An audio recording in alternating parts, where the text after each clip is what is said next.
And we're sharing photos on Facebook, sharing rides with Uber, and today Macon Bibb commissioners are planning for companies that will allow you to share scooters. Scooters. Commissioners say people in cities that have these shareable scooters consider it a convenient way to travel.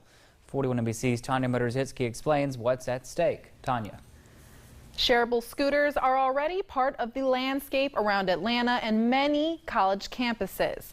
And those who run the scooter businesses are looking at Macon to change how people get from point A to point B. If you've ever rented a movie, imagine renting a scooter. It's fairly new technology for the world. Kevin Zhang has used shareable scooters before. You have to deal with,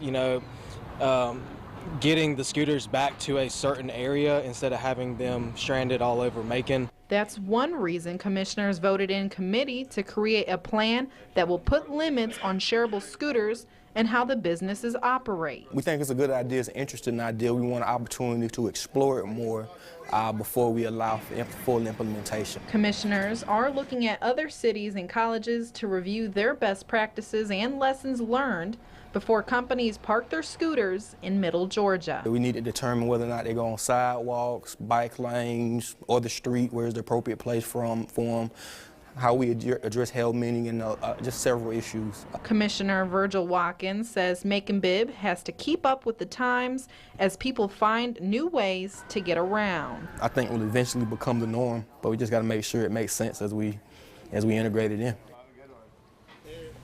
A big part of the shareable scooters businesses would run through the app on your phone. Commissioners are considering making scooter business owners get permits before setting up in the city. They're also talking about impounding scooters if they're left lying around. Tucker?